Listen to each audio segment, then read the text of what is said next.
Hola a todos, bienvenidos a este space que vamos a hacer junto con el equipo de Taxdown. Damos unos segunditos y empezamos.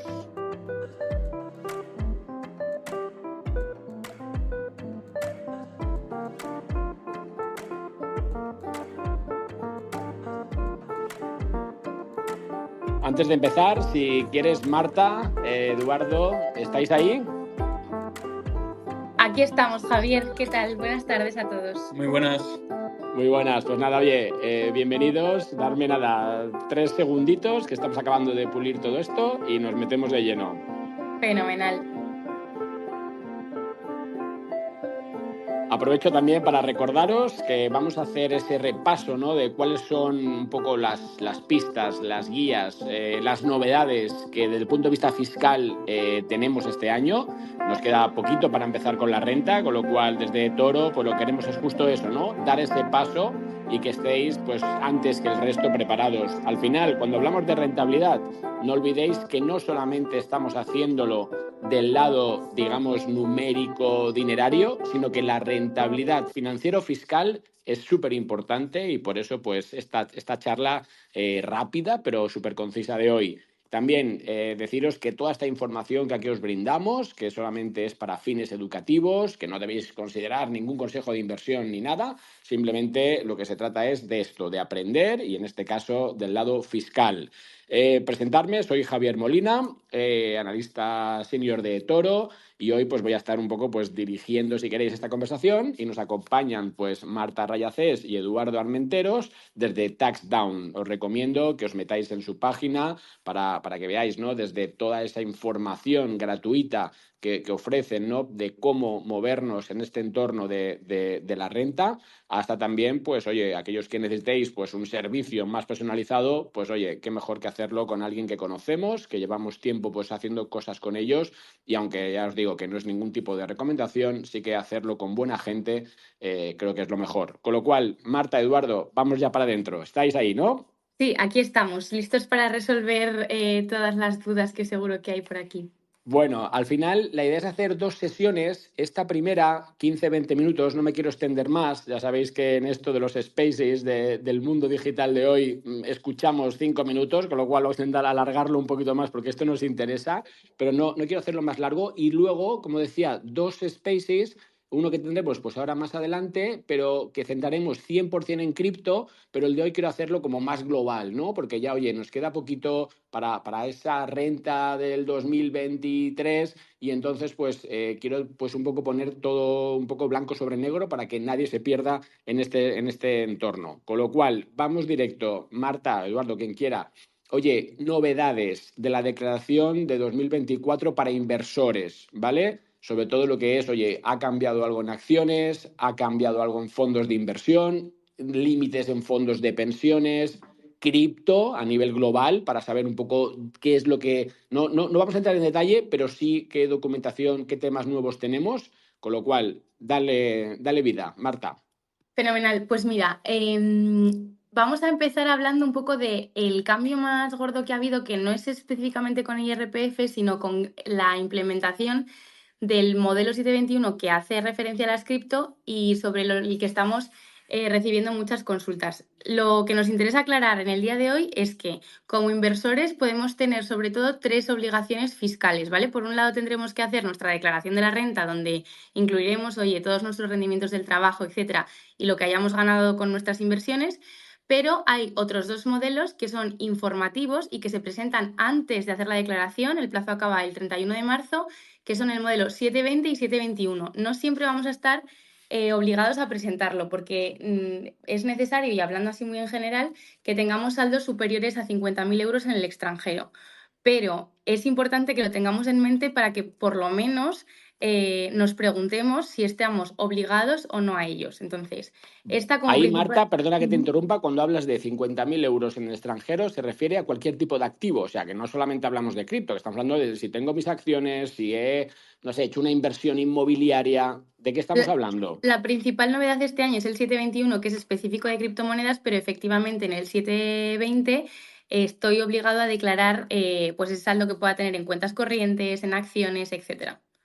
Vale, y cuando estamos hablando del extranjero, si esa pregunta famosa que corresponde más a la parte cripto, pero así ya no lo quitamos para la siguiente, si lo tengo en un wallet frío, lo tengo aquí en mi Ledger, ¿eso está en el extranjero o está Eso aquí? está contigo, esto está en España y no se considera extranjero, con lo cual, si solo tengo esto, me libraría de tener que presentar ese modelo. Una forma muy, muy fácil de identificarlo, que no es exactamente así, ¿no? Pero para tenerlo todos en la cabeza, sería si lo tenemos en un exchange extranjero. Es decir, si lo tengo pues en Coinbase, por ejemplo, que está en Estados Unidos, estaría en el extranjero. Y si Eso. tengo unas acciones en eToro que está en el extranjero, Eso pero sería que también dentro. estamos aquí supervisados aquí, ¿dónde queda ahí? Toro en concreto sería para el modelo 720, es decir, estaría, porque se basa un poco en la localización de la empresa. Entonces, como la localización de eToro técnicamente no es España, pues se consideraría extranjero. Pero tener en cuenta que esto es para el 720, es decir, son dos modelos distintos. Cuando hablamos de cripto, va exclusivamente al 721 y cuando hablamos de todo lo demás, va al 720. Vale, y ese miedo de informar, porque si yo informo 720, al final ahora mismo igual no se enteran, pero si informo ya estoy perdido. ¿Cómo transmitimos esto para que se haga bien, Eduardo? O sea, al final es súper importante informar porque de una manera u otra nosotros vamos a tener que declarar por esas acciones, ¿no? Imagínate, típica persona que dice, o en cripto se ve mucho, típica persona que se cree que esto de cripto sigue siendo el salvaje oeste y ya os decimos que trabajamos con Hacienda y esto está cambiando. Si, por ejemplo, no informamos en el 721, pero incluimos unas ganancias o unos rendimientos que hayamos obtenido en renta, Hacienda puede hacer ese cruce de datos y decir, oye, si esta persona ha declarado pues yo qué sé, 30.000 euros de ganancia en cripto, seguramente es que tenga cripto. Entonces te pueden solicitar esa información y ya sancionarte por no haber presentado el 721.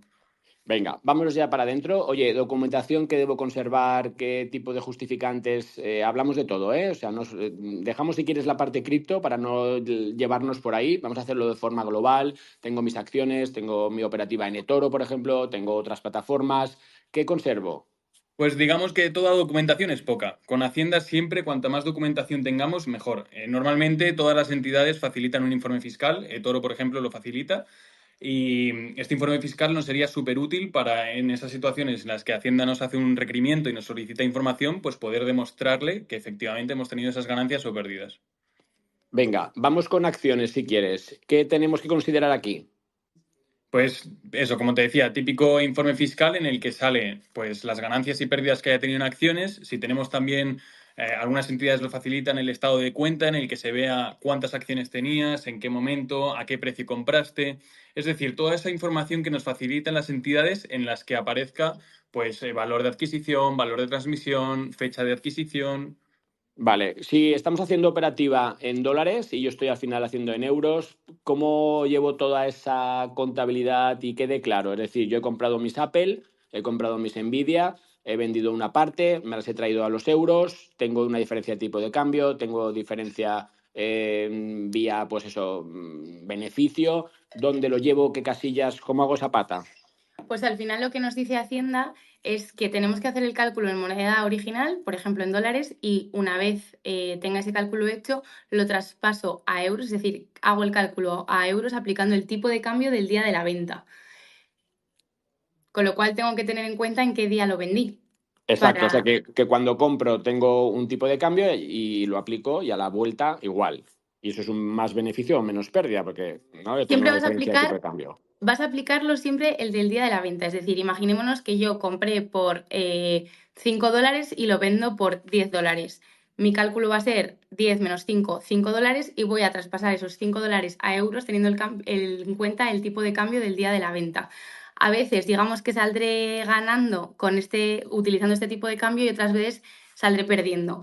Este es el criterio de Hacienda, lo instauró en una consulta vinculante porque efectivamente había gente que jugaba un poco con el tipo de cambio que se utilizaba para incluir la ganancia o la pérdida, y entonces decidieron que de manera genérica se hiciera de esta forma. Como digo, a veces nos saldrán mejor y otras peor. Claro, perfecto. Oye, ¿con qué puedo compensar pérdidas y ganancias de acciones? ¿Puedo hacerlo con ETFs? ¿Puedo hacerlo con cripto? ¿Puedo hacerlo, sé que no, pero te lo digo, con fondos de, no sé, de inversión? ¿O sí? Bueno, cuéntame. Vale, pues en general, digamos que todas las ventas de ese tipo de activos se incluyen en lo que fiscalmente llamamos ganancias y pérdidas patrimoniales y ahí puedo compensar, es decir, voy a poder compensar mis pérdidas de acciones con mis ganancias de cripto, por ejemplo, ¿vale? Ahí no tengo ningún límite o con las ganancias de ETF, CFDs, etcétera. ¿Con qué puedo compensarlo también? Con mis dividendos e intereses, aunque ahí tengo un límite, que es el del 25% del total, porque eso ya digamos que está en otro cajón, que en palabra fiscal son los rendimientos del capital mobiliario. Pero entre distintos tipos de activo, como decía, acciones con cripto, no tengo límite.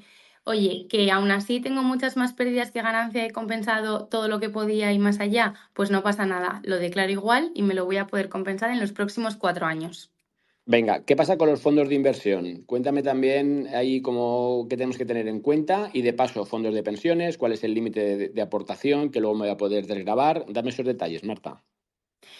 Vale, pues con los fondos de inversión lo que sucede es que vamos a calcular la ganancia o pérdida exactamente igual, es decir, por la diferencia entre el valor de transmisión y el valor de adquisición, pero los fondos de inversión tienen una pequeña ventaja, que es que si reinvierto, es decir, si hay un traspaso de un fondo de inversión a otro, no tributo, sino que hay un diferimiento de la tributación. Voy a tributar, digamos, cuando venda ese segundo fondo al que he traspasado el primero. Esa es la principal ventaja. Luego, en cuanto a planes de pensiones, los planes de pensiones, si los aporto yo de forma individual, tienen un incentivo fiscal que es una reducción. Reducen mi base imponible y hacen que tribute menos. ¿Cuánto menos? Pues hasta 1.500 euros. ¿Significa eso que no puedo aportar más a un plan de pensiones? No. Lo que significa es que como máximo te vas a reducir 1.500 euros. Si aportas más, pues no pasa nada, puedes aportar más, pero no te va a aplicar en tu declaración de la renta. Si aporta tu empresa en tu nombre, el límite sube hasta los 8.000, con lo cual en total me voy a poder reducir un máximo de 10.000 euros. Perfecto. Oye, de esos productos más específicos que tenemos dentro de Toro, como es el copiar a otros inversores, el famoso copy trading, o el meternos en alguno de esos portfolios inteligentes, esa parte de tributación, ¿cómo la hago?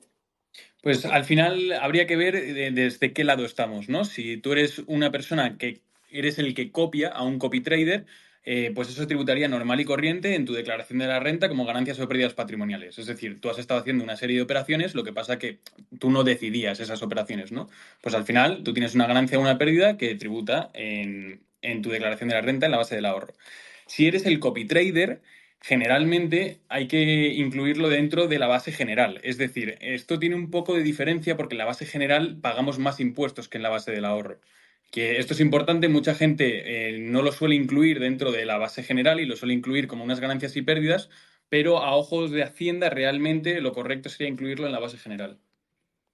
Vale, porque aquí me surge la duda al final, pero eso es como una sola operación. Imagínate que yo estoy copiando pues a uno de los están dentro de la plataforma de Toro, ¿vale? Y le estoy copiando pues esas operativas, pim pam. Al final, ¿yo qué hago? Pero una entrada y una salida. Yo invierto 1.000 y saco 3.000. Al final tomo como que Lo ideal, ese lo ideal portfolio es un es solo activo o tengo que ir a coger todas y cada una de las operaciones que ha hecho el tipo. Lo ideal sería todas y cada una de esas operaciones. Sí que es verdad que en Hacienda existe un límite que a partir de un número concreto de operaciones pues no puedes ir añadiendo más, ¿no? Entonces en esas ocasiones lo que hacemos es agruparlas. Técnicamente se puede agrupar, pero digamos que lo correcto y lo purista sería incluir todas y cada una de esas operaciones. Tú tienes la apertura y a cuánto cierra, ¿no? Pues has tenido una ganancia o una pérdida que deberás incluir. Jope, lo que pasa que ahí puede ser, Eduardo, que el tipo haya hecho 50 operaciones, con lo cual me puedo volver loco. O sea, si técnicamente podemos luego llegar a justificar que tanto da el que yo tenga un sumatorio como una a una, ¿me valdría o no? Si tenemos suerte de que ha hecho 50, yo intentaría una a una, pero es verdad que hay veces que son miles y miles de operaciones y Hacienda, de hecho, el modelo no está preparado para incluir tantas operaciones. Por ejemplo, en acciones tenemos un límite de 100 y poco operaciones, con lo cual ahí no pasa nada porque Toro nos proporciona un informe fiscal estupendo y también un archivo CSV donde sí que podemos justificar que esa agrupación corresponde a qué desglose y a qué operaciones, con lo cual, en caso de que Hacienda me preguntara, tendría información suficiente para probar por qué lo he hecho de esta manera. Venga, perfecto. Oye, pata de los dividendos. Cuando recibo dividendos, tanto de acciones como si quieres de algún ETF de los que hace pagos, vamos a considerarlo dividendo, aunque es un pago, pero bueno, estoy pensando en alguno de esos de renta fija, que en el fondo están haciendo pagos periódicos. ¿Cómo contabilizamos y cómo llevamos fiscalmente esa pata? Vale, pues los dividendos también tributan en esa base que mencionaba Edu, de la base de imponible del ahorro, que recordemos, y nos lo hemos saltado en la parte de novedades fiscales de este año, que pueden tributar de un tipo desde el 19% hasta el 28%. Este tope máximo del 28%, este sí que es nuevo. Antes tributábamos hasta el 26%. Esto al 28 vamos a tributar cuando ganemos más de 300.000 euros, con lo cual nos tiene que haber ido muy bien. Con los dividendos, muy importante que sepamos que si proceden de empresas que están cotizando en el extranjero, es posible que haya pagado impuestos en el extranjero. ¿Tengo que incluirlos en mi declaración de España? Sí, pero es posible que me pueda aplicar la deducción por doble imposición internacional. Esta deducción tiene que estar muy bien atadita, es decir, es importante hacerla bien porque Hacienda enseguida se interesa, ¿no?, por ella, con lo cual, importante que nos consultéis, sobre todo para evitar pagar dos veces impuestos por la misma cantidad. Claro, eso es súper importante, sin duda. Oye, otro punto que también quería consultaros, oye, con todos estos temas de inflación que estamos viendo, ¿hay alguna ventaja? Sé que a nivel a lo mejor más local, ¿no? Luego comunidades, creo que sí la hay, en el caso de Madrid, por ejemplo. ¿Cómo afecta esa inflación a la tributación de mis inversiones? ¿Mecanismos de ajustes? Dame detalles. Pues lo que han hecho efectivamente las comunidades autónomas ha sido utilizar el método de la deflactación. La deflactación es un mecanismo que lo que hace es que digamos que los tipos impositivos disminuyen un poquito para evitar que por ganar más con la inflación acabe pagando mucho más, ¿no? Entonces, Madrid lo hizo el año pasado y ha habido otras comunidades autónomas que también se han subido al carro. De forma estatal, hace ya muchos años que este mecanismo no se hace. Un ejemplo muy fácil para entenderlo es, oye, imaginémonos que me suben el sueldo, ¿no? Fenomenal, gano más.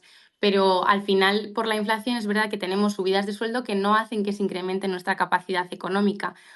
Pues si por subirme el sueldo me lo invento un 5%, acabo pagando un 10% más de impuestos, pues vaya gracia, ¿no? Entonces, esto es lo que pretende frenar los mecanismos de deflactación, pues a las inversiones afectan exactamente de la misma manera. Vale, perfecto. Oye, para cerrar un poco esta parte, en activos de renta fija, este año que hemos visto, pues como muchos inversores, ¿no? Pues compraban sus letras, al final, incluso la parte de los depósitos, si quieres, toda esa parte, ¿dónde va? ¿Hay alguna novedad? ¿Cómo lo contabilizamos? Bueno, novedad como tal, un poco lo que decía Marta, ¿no? De esos nuevos tramos que se han añadido en la base del ahorro. Sí que es verdad que, claro, esos tramos suelen ser muy altos. Si hemos obtenido pues intereses por valores de más de 300.000 euros, pues oye, maravilloso, ¿no? Pero en general, la mayoría de nosotros no estamos en esos tramos, así que novedades como tal generalmente no nos van a afectar. Eso tributa, pues, dentro de la base del ahorro, como decíamos antes, concretamente como rendimientos de capital mobiliario. Hay mucha gente que se olvida, entre comillas, de tributar estas pues, depósitos, ¿no?, que se han puesto muy de moda este año, que tú depositas en una cuenta y recibes unos intereses. Tener en cuenta que por esos intereses hay que tributar. Efectivamente, eso es. Oye, ya para cerrar, últimos 2 minutos, bueno, no sé si nos hemos dejado algo, Marta, algún tema por ahí que creas que importante, que no nos haya preguntado. Pues yo creo que más o menos hemos visto todo. En la parte de cripto profundizamos un poco más, que seguro que ahí hay muchas dudas Eso. y mucho miedo. Especialmente nosotros hemos notado un incremento este año con las preguntas sobre los modelos, porque hay muchísima confusión con el tema de 721, 172 y 173. Entonces, si queréis, aclaramos un poquito esto, que es Venga. básicamente, si tú has ganado, o sea, si tú has realizado operaciones, independientemente de que sean pues unos valores muy poquitos, tienes que incluirlos en la declaración de la renta. Si tú tienes más de 50.000 euros en el extranjero a fecha 31 de diciembre, perdón, teniendo en cuenta que es cripto, ¿no? Si yo tengo más de 50.000 euros en cripto en el extranjero a fecha 31 de diciembre, tengo que hacer el 721. Si no, no lo tengo que hacer. Y luego, el modelo 172 y 173 son modelos que hacen los exchanges españoles. Es decir, nosotros como personas físicas no tenemos que hacer el modelo 172 y 173. Así que cuando leáis nuevos modelos de Hacienda y tal, centraros en el 721 y en la declaración de la renta. Perfecto, pues ahora si quieres esa parte de cripto sí que es verdad que la profundizamos, lo que os quiero preguntar sobre stablecoins, toda la parte de, en fin, de staking y demás, la dejamos para el siguiente space, pero por cerrar viendo un poco esa globalidad, que te agradezco Eduardo un poco esa especificación sobre los modelos, porque es verdad que lleva muchas veces a la duda, ¿no? Al medio susto, medio tal, y al final estás ahí como en esa línea, ¿no? Entre el bien y el mal, que no sabes si lo estás haciendo correctamente, ya lo has dejado bien, bien claro. Pero sí que quiero que acabemos un poco con unas ideas, ¿no? Unas recomendaciones generales, ¿no? Que le daríais a los inversores de forma que puedan optimizar su carga fiscal. Yo creo que eso al final es también lo que nos falta. ¿Cuáles son esos puntos que se dejan muchos inversores, aquellos que no tocan, pero que nos vienen a favor, ¿no? Y que o por desconocimiento o por lo que sea, se quedan ahí en el trastero? Darme esos truquillos, que es lo que nos interesa. Vale, pues mira, te comentamos. La principal y sobre todo de la que la mayoría de nosotros nos podemos beneficiar es la compensación de pérdidas y ganancias. Hay muchas veces que nos merece la pena realizar una inversión y por lo tanto venderla y efectivamente darnos esa pérdida para luego compensarla con ganancias. Es verdad que esto suele pillar a contratiempo, es decir, ahora cuando tú vas a pagar impuestos en la declaración de la renta de este año, que hacemos en abril de 2024, se tiene en cuenta todo lo que has hecho en 2023. Entonces dices, ay, ¿por qué no vendí en diciembre? Pues tenerlo en cuenta para este año. Si lleváis pérdidas a finales de año, a veces es interesante realizar esas pérdidas, ejecutar la venta para poder compensarla con ganancias. Otras cosas que podemos hacer, pues invertir en productos fiscalmente, digamos, atractivos, ¿no? Que sería, por ejemplo, si yo invierto en una acción y recibo unos dividendos, pues esos dividendos van a tributar. Entonces, si yo quiero reinvertir esos dividendos, voy a tener que pagar impuestos, ¿no? Yo, pues, compro acciones de Apple, recibo ese dividendo, pago impuestos y luego con eso que me queda, vuelvo a comprar acciones de Apple. Pues en vez de hacer esto, podemos invertir en ETFs o en fondos de inversión que reinvierten dividendos y así esos dividendos no nos llegan a nosotros y por ello pagamos impuestos, sino que se reinvierten directamente. Perfecto. No sé si me he explicado bien Sí, o... sí, perfecto. No sé si ahí, Marta, por ahí Sí, puntualizar alguna cosita. yo creo que luego también es súper importante, y nosotros lo vemos mucho en Taxdown, es importante que estudiemos un poco las deducciones autonómicas y aquí en Taxdown intentamos ayudar mucho con esto, porque, por ejemplo, cuando invertimos en empresas de nueva creación, es muy posible que nos podamos aplicar una deducción bastante interesante, tanto estatal como autonómica, ¿no? Entonces, todo este tipo de cosas es importante que las estudiemos porque, oye, igual he hecho una inversión y no me entero que encima no me aplico la deducción. Claro, exactamente. Justo el tema ese de deducciones siempre se queda como, ¿no? Como que si pasa, igual que por ejemplo el tema de cómo funciona, si queréis ya última preguntísima, de verdad, el tema de empresas de nueva creación, de startups, esas deducciones que hay ahí, ¿qué justificantes? Porque ahí he tenido yo un problema el año pasado que no tenía sus justificantes, en una startup. ¿Cómo funciona esa pata, Marta? Pues al final tenemos que analizar el caso en concreto. ¿Por qué? Porque hay una deducción que es estatal, que exige unos requisitos, pues por ejemplo, en esos casos exigen que la empresa haya presentado un modelo, que es el 165, etcétera, que la aportación se haya hecho en determinados momentos. Y hay parte de esos requisitos que son coincidentes con las deducciones autonómicas, pero hay otros que no. Por ejemplo, en la Comunidad Autónoma de Madrid, para aplicar la deducción especial que tienen ellos, no es necesario ese modelo 165, ¿no? Con lo cual, hay que ver qué deducción resulta aplicable en qué caso y analizar los requisitos muy bien de manera previa a la presentación de la declaración, incluyendo esa deducción, porque si no, luego nos vamos a encontrar problemas. Pues nada, pues oye, hasta aquí llegamos. Muchísimas gracias, Marta, Eduardo, desde TaxDown.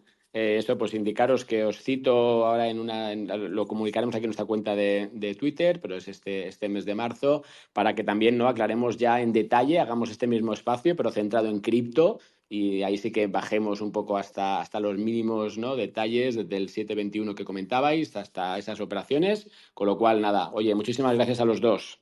Muchas gracias a ti, Javier, y al equipo de Toro. Y ya Muchísimas nada, gracias. Gracias, y a vosotros, pues oye, a todos los que nos habéis seguido, nos vais a seguir después, pues ya sabéis, ahí toda la información, importantísimo que no solamente saquemos rentabilidad a nuestras inversiones, sino que lo hagamos en un entorno pues financiero, fiscal correcto, y por tanto desde aquí, desde Toro, pues eso, pues indicaros que os iremos proporcionando pues toda esta información, que solamente es para fines educativos, no lo consideréis como ningún consejo de inversión, y nos vemos en la próxima. Un abrazo, hasta luego.